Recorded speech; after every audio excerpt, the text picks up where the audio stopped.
I've ever had. 12 soul legends, one tiny building in Muscle Shoals, Alabama. You could drive past it and never stop. Most people did, but the artists on this list didn't. They came searching for something, a sound, a second chance, a first hit, and they found it in a studio called Fame. Florence Alabama Music Enterprises.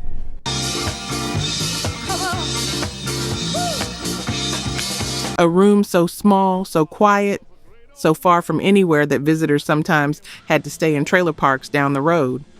But inside those walls, here are 12.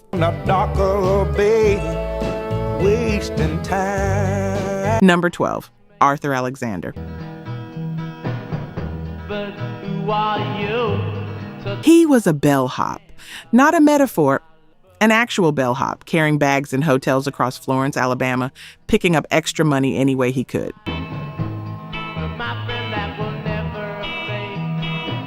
On his days off, he sang soul music, a little country, whatever moved him. He was the kind of artist who slipped through genre lines because he'd grown up right where those lines blurred together. And here's what most people have never connected.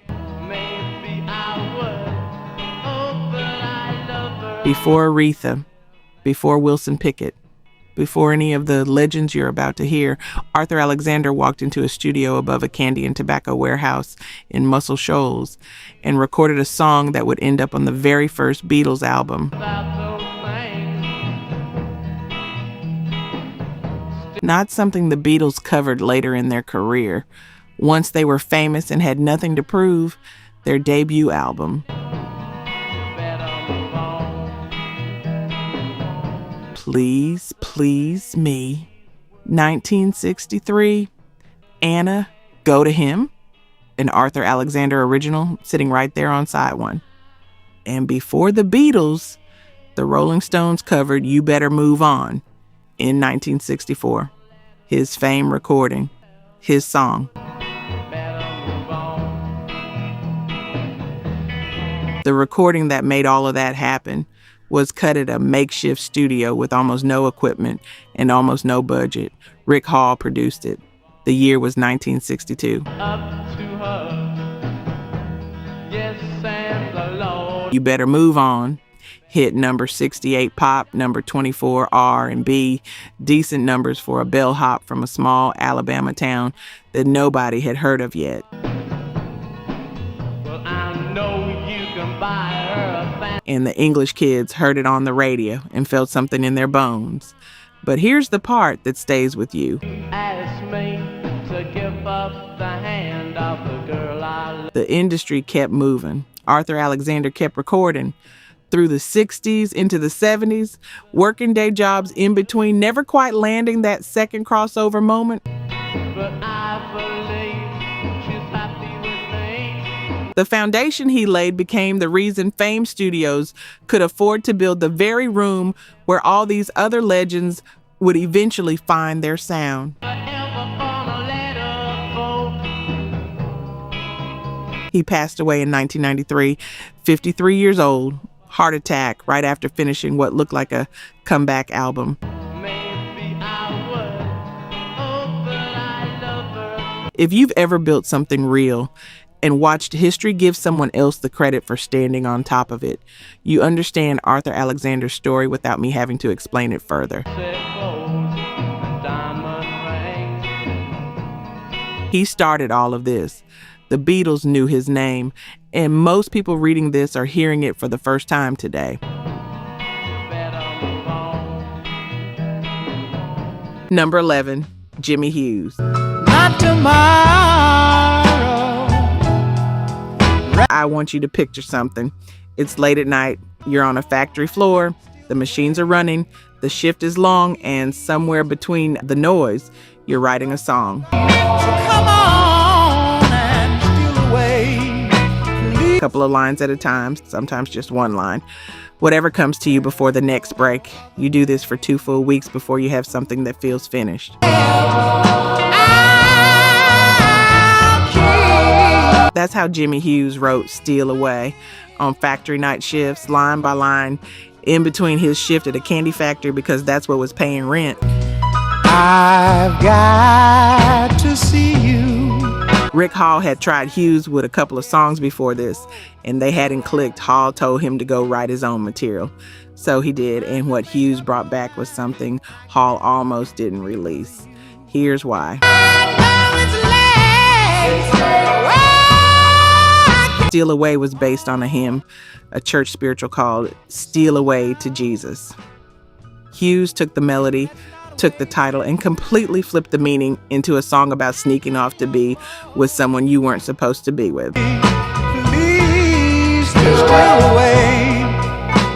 And in 1964, in rural Alabama, the idea of a black man singing about infidelity on a record going to southern radio stations gave Rick Hall serious pause, but they released it. Because I need you, yes I do. Oh. Steal Away hit number 2 on the R&B chart. Number 17, pop. It went national. Stay with me on this.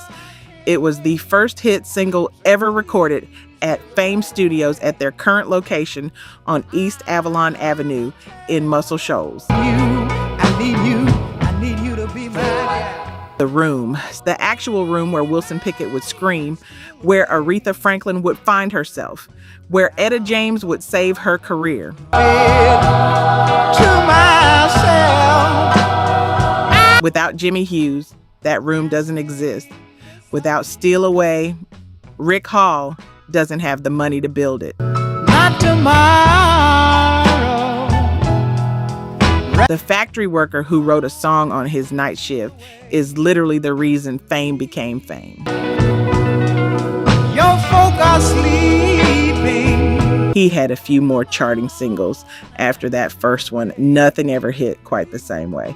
The music industry moved on, and Hughes moved quietly into the background of a story that he had actually started. But every artist on this list owes something to that factory floor, to those 2 weeks of writing a line at a time. I've got to see you. Some things only reveal their importance looking back. This is one of them. I can be with you if all. Real talk. Only 9% of you are subscribed. That hurts. We're spending hours digging through archives, fact-checking every detail, bringing these stories back to life. And if you're watching this far, you clearly care. So hit subscribe. It's free and takes 2 seconds. Now, to my subscribers, barely any of you have joined the membership. And honestly, that stings even more. You know the work we put in. You keep coming back. If these videos have ever made you feel something, if this music means something to you, join the membership. It's $1 coffee a month, and it's the only way we keep this going. Let's build this together. All right, back to it. Number 10, James and Bobby Purify. Here's a story about an afternoon. Dan Penn, one of the greatest songwriters to ever walk through Fame's door, went across the street for barbecue with his writing partner, Spooner Oldham.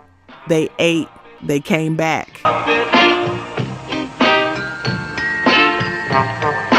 Somewhere between wiping sauce off his hands and picking up his guitar, Penn started playing something. Oldham sat down at the piano. That afternoon, in the Fame Studios building, they wrote, "I'm Your Puppet, and here's what gets me." Penn didn't even have an artist for the song yet. He just wrote it because it felt right. This impossibly tender, completely surrendered ballad about loving someone so completely that you do anything they ask. He wrote it in a Fame afternoon and then went looking for a voice that could carry it. He found James and Bobby Purify, and here's where it gets complicated in the best possible way.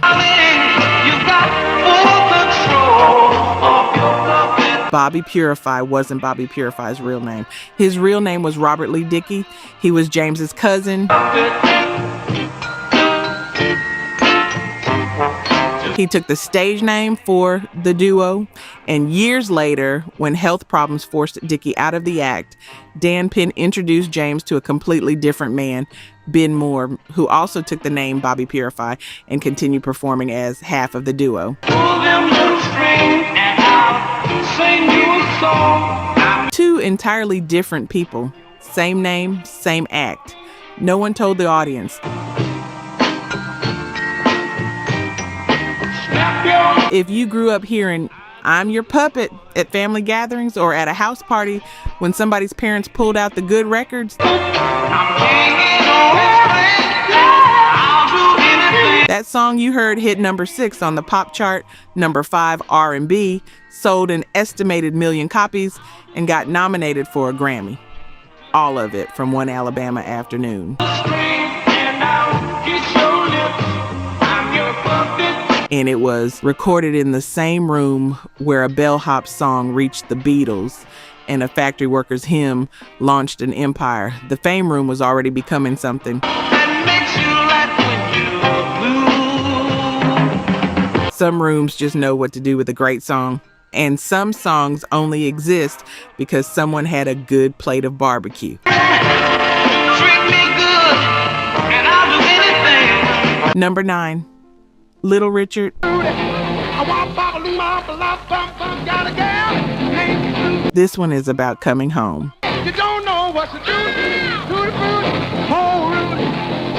By 1969, Little Richard had gone quiet. 3 years away from music. No performances, no recordings. He'd turned to religion and stepped away from the thing that had made him famous. The architect of rock and roll, sitting still. And when the call came to come back to actually record an album again, Rick Hall invited him to Muscle Shoals.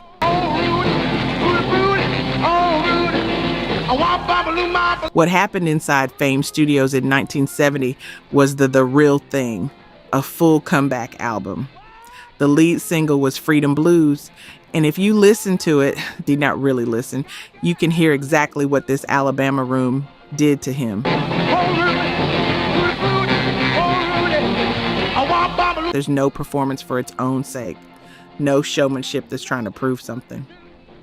Just Little Richard's voice worked over by the Fame rhythm section into something raw and real, the sound of a man who'd been away from music long enough to remember that he needed it. Here's what I think about when I hear this. Little Richard had nothing to prove. Tutti Frutti, Long Tall Sally. Good golly, Miss Molly. He'd been shaking rooms since 1955. He didn't come to Muscle Shoals to revive his commercial career.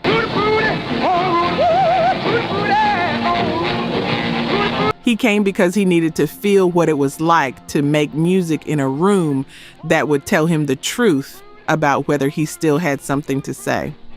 And Fame told him yes.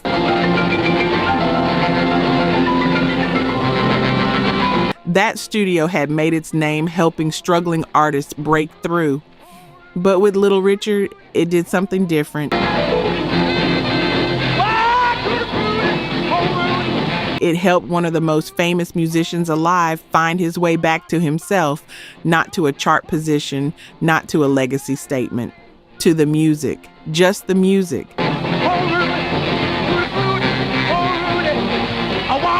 If you've ever walked away from something that was yours out of fear, out of burnout, out of feeling lost, and then found your way back to it after years of being gone, you know what that kind of return costs.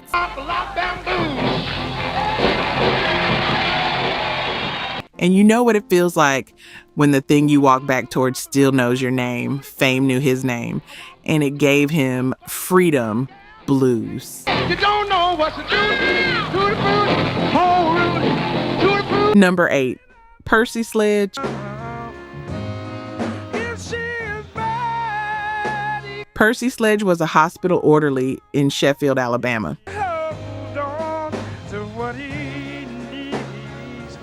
By day, he worked at Colbert County Hospital. At night, he fronted a local band called the Esquires, singing in clubs around the Shoals.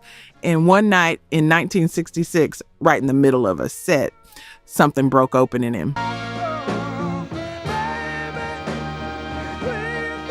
He'd just gone through a breakup. And in that moment, on stage, unable to focus on the songs they were supposed to play, he turned to his bandmates and said, "Just improvise. Any key, slow blues." And he sang everything he was feeling into a microphone in a Sheffield club while his bandmates played along. The next part of this story involves Fame Studios. Dan Penn, who was writing and talent scouting for Rick Hall, had Percy Sledge and the Esquires try to cut the song at Fame first. And it didn't quite catch. So they took it down the road to a sister studio, Neurala Sound, owned by DJ Quinn Ivy, backed by the same musicians who lived and breathed that Muscle Shoals world. But here's the piece that changes everything. When Quinn Ivy had the tape, he played it for Rick Hall. And Hall, who had an instinct for hits that was almost supernatural at this point, picked up the phone and called Jerry Wexler at Atlantic Records in New York. He said, "I've got something you need to hear." That phone call is the reason When a Man Loves a Woman exists in the world. It hit number one, pop and R&B, both charts at once. And here's what most people don't know. Percy Sledge gave away the writing credit entirely to his two bandmates, Calvin Lewis and Andrew Wright. He let them have the royalties. The man who poured his heartbreak into a club in Sheffield one night, who improvised that song out of pure emotional desperation, he walked away from the publishing money. He said later he didn't fully understand what he was signing. That's a different kind of heartbreak, and it doesn't hurt less just because the song became immortal.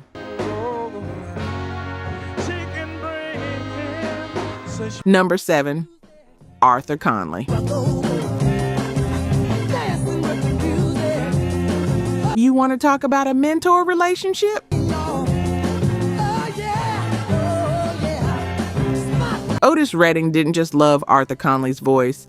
He took the kid under his wing, signed him to his production company, and then personally walked him through the doors of Fame Studios in Muscle Shoals to record what would become one of the defining songs of the era. Conley was 21 years old. Otis was at the peak of his powers. Together, Conley and Redding, they rewrote a Sam Cooke song called "Yeah Man" into something new. They restructured it, changed the lyrics, added their own stamp, and turned it into a roll call of soul. A song that literally named the other legends of the genre, one by one, like a tribute letter to the music they loved. They called it Sweet Soul Music. And because this is where it gets wild, the official songwriting credit on the record lists, 3 names: Arthur Conley, Otis Redding, and Sam Cooke. The Sam Cooke estate got a co-writing credit on a rewrite of a song that barely resembled the original. That's how well the lawyers in this business paid attention. Sweet Soul Music hit number 2 on the pop chart in 1967. Number 1 R&B. It sold over 1 million copies. It got a gold disc. A 21-year-old walked into a tiny Alabama studio with his mentor and walked out with one of the biggest hits of his career. Good music. Sweet soul music. And honestly, I'd argue that Sweet Soul Music is one of the most underrated recordings in soul music history. Not because people don't know it, they do, but because they don't always know the story behind it. The mentor, the room, the rewrite. Here's where the story turns strange. Arthur Conley had a few more hits in the early 70s, then quietly left. He moved to Europe, eventually settled in Belgium, renounced his American citizenship, and spent the rest of his life there, largely away from the music industry that had briefly celebrated him. He died in Belgium in 2003. The 21-year-old who had a #1 R&B hit decided to build a different life entirely. Whether that was the right call, I'll let you decide. Number 6, Candi Staton. Her name was Canzetta Maria Staton. She grew up dirt poor in Huntsville, Alabama. By the time she was 10 years old, she was living at the Jewel Christian Academy in Nashville, singing gospel with the Jewel Gospel Trio. By 20, she already had 4 children and had been through a marriage that hadn't worked. She had the voice. She just needed the room, and here's who gave it to her.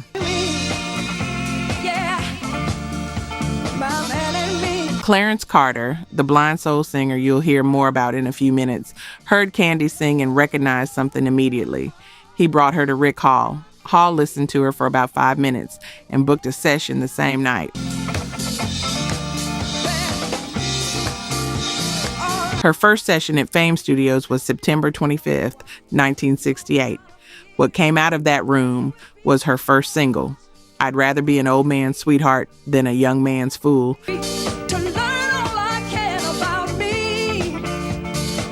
A strutting, unapologetic declaration of a song that hit number 9 on the R&B chart. She came out of the gate like she'd been waiting her whole life for that microphone. Then in 1970, she did something nobody expected. She took Tammy Wynette's country hit, Stand By Your Man, one of the most famous country songs ever recorded, and transformed it into country soul. It hit number 4 on the R&B chart. A Grammy nomination followed. But you won't have your man while he's busy loving ever. The press started calling her the First Lady of Southern Soul. She had 16 R&B hits at Fame over 5 years. And because Fame stories are never just about the music, Candi Staton and Clarence Carter got married in 1970. The man who walked her into that studio. They divorced 3 years later. She kept recording. Later in her career, a gospel song she wrote called You Got the Love got turned into a dance record. Yes, it is. I say I'm gonna turn loose all the time. If you've ever heard it on a dance floor and felt something shift in your chest, that's Candi Staton. That's the gospel girl from Huntsville, Alabama, all the way back at the beginning. When you just can't break away. Number 5, Clarence Carter. Clarence Carter was blind, born that way. 2 days later, Papa passed away. In Montgomery, Alabama in 1936. His grandmother gave him his first guitar when he was 9 years old. He taught himself to play by listening to Lightning Hopkins records. One day a strong rain came. He put himself through Alabama State University and graduated with a degree in music. And then he walked into Fame Studios, where he'd spend more than 5 decades of his life recording music.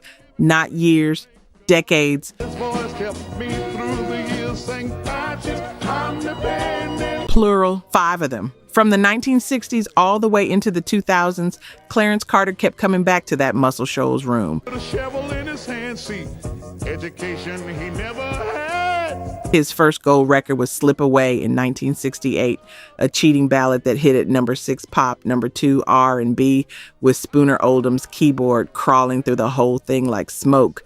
Then Too Weak to Fight, another gold. Then came Patches. Here's what you might not know about Patches. He did wonders when the times got bad. The little When Rick Hall played it for the first time, he could barely hold it together, because Patches, a song about a boy who loses his sharecropper father and has to hold the family together, was practically the story of Hall's own life.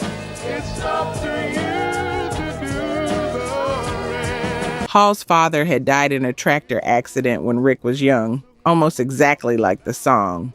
He heard it and recognized something personal in it that had nothing to do with the record business. And washed all the crops away. And at the age of 13, And Clarence Carter, the blind man who couldn't even read the lyrics off a page, who needed someone whispering the words in his ear during the recording, stood in front of a microphone and delivered Patches so completely that it hit number 4 pop, number 2 R&B. thought I was carrying the weight of the whole world on my shoulders.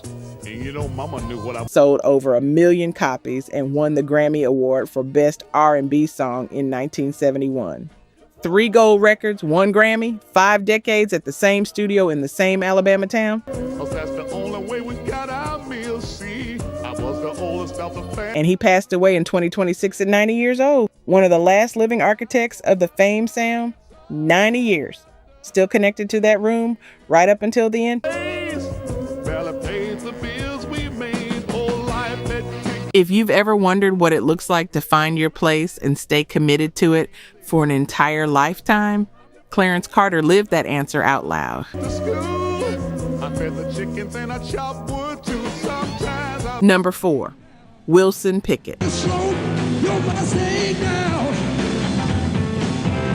Before Muscle Shoals, Wilson Pickett had a problem. The problem's name was Stax Records in Memphis. Jerry Wexler, his Atlantic producer, had brought Pickett to Stax to record, where the best soul musicians in the country played, and the building was basically a hit factory, and it didn't work. Pickett clashed with the room, clashed with the musicians, and left without the records Wexler was hoping for. So Wexler did something that seemed like a gamble at the time.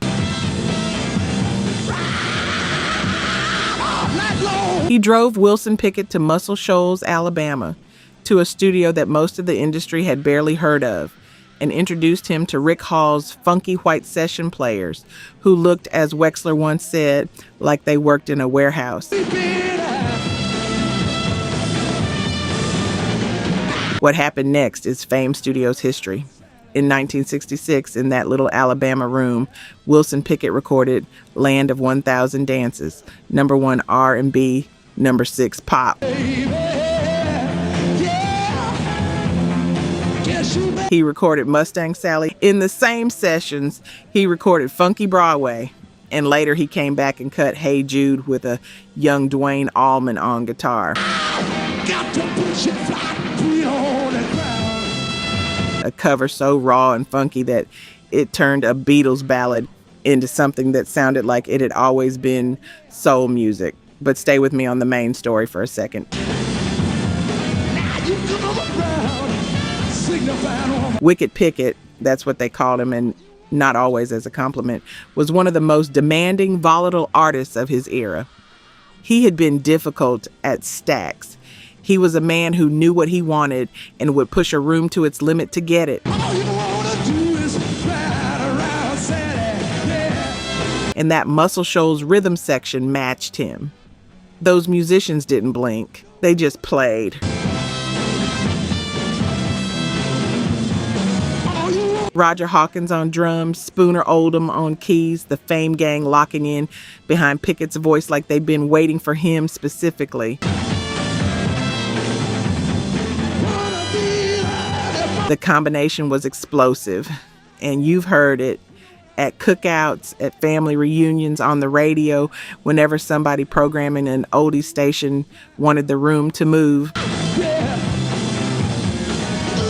If you know Mustang Sally, if you've ever heard it and felt your body start moving before your brain had a chance to decide, that's what happened when a man from Alabama met a sound from Alabama. Number 3, Etta James. In the summer of 1967, Etta James was fighting for her life. That's not a figure of speech. She had been struggling with heroin addiction for years, forging prescriptions, bouncing checks, stealing from people she loved to feed the habit.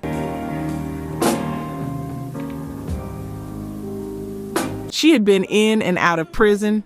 She had been through years of chart drought after her run of early Chess Records hits. Leonard Chess, co-founder of Chess Records, who had believed in James since 1960, didn't know what else to do. So he made a decision. He put her on a plane to Alabama, not to a rehab facility, to a recording studio.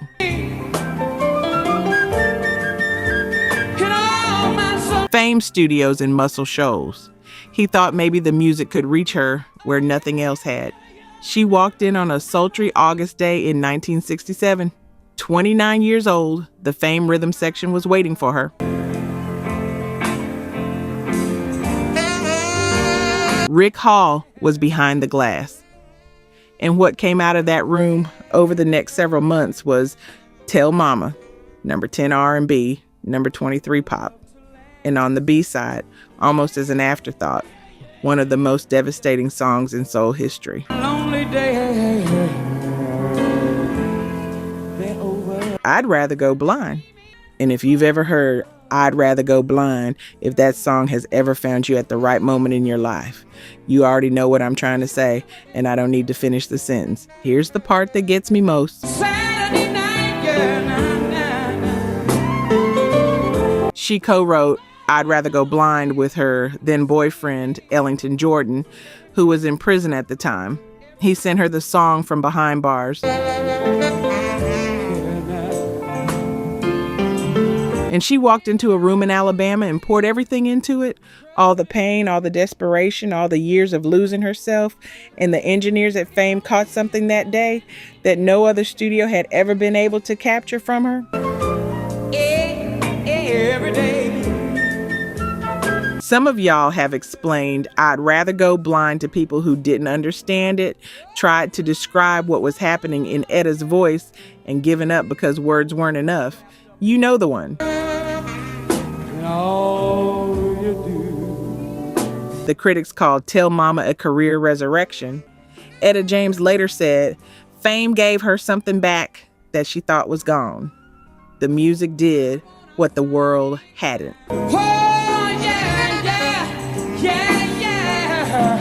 Number 2, Otis Redding. Roll in, and then I watch him roll away. Otis Redding was already at the top of the world when he first set foot in Fame Studios. Headed for the Frisco Bay. This wasn't about finding a hit. This wasn't about a career comeback. This was Otis Redding doing what Otis Redding did. Moving through the music world like a force of nature, carrying everyone around him upward with him. And people tell me to do, so I guess I'll remain. He brought Arthur Conley through Fame's doors. He sat with him, helped him rewrite a Sam Cooke song, and watched a 21-year-old kid walk away with a number 1 R&B hit. Morning sun, I'll be sitting when the That's who Otis was. He didn't just think about his own next record. He thought about the music, about the people making it.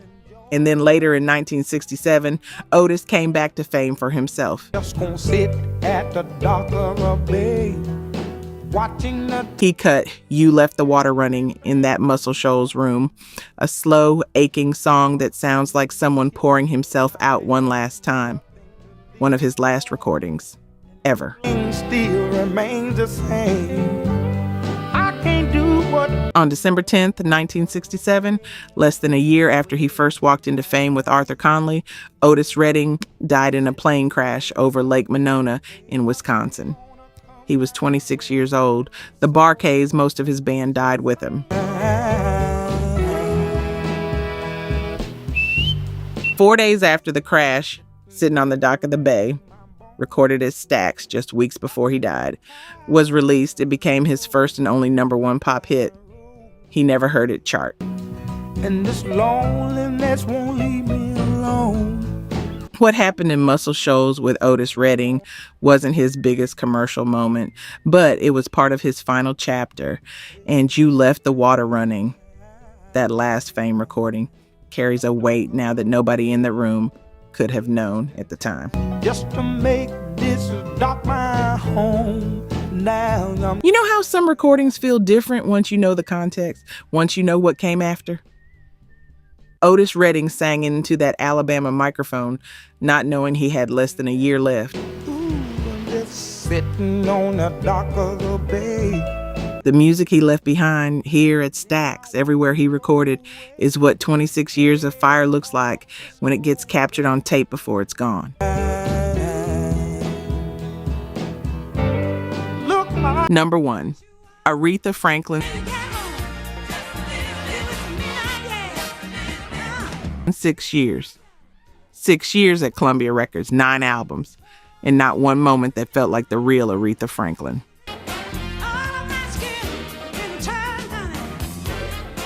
The label didn't understand her gospel roots. They smoothed everything out, pointed her toward cocktail lounge arrangements, and turned one of the greatest voices in the history of American music into something polished and airless. By the time she signed to Atlantic Records in 1966, Aretha Franklin was 24 years old, and the music industry had almost convinced her that what she had wasn't enough. Jerry Wexler knew better. He brought her to Fame Studios in Muscle Shoals, Alabama, in January 1967. Introduced her to Rick Hall. Introduced her to that rhythm section.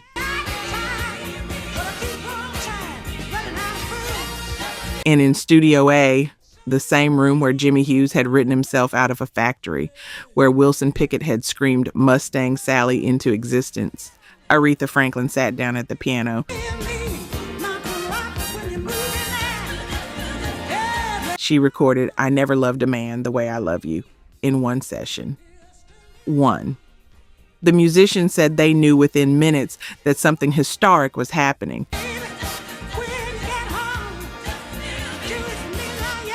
Wexler later said it was the greatest soul performance he'd ever witnessed in a studio. And then the session exploded. A fight broke out between Aretha's husband Ted White and one of the horn players. The specifics vary depending on who's telling it, but the result doesn't. Aretha and Ted White disappeared from public view in New York. The session was over. Wexler had one finished song and one unfinished B-side. Do Right Woman, Do Right Man. Still on the tape machine in Alabama.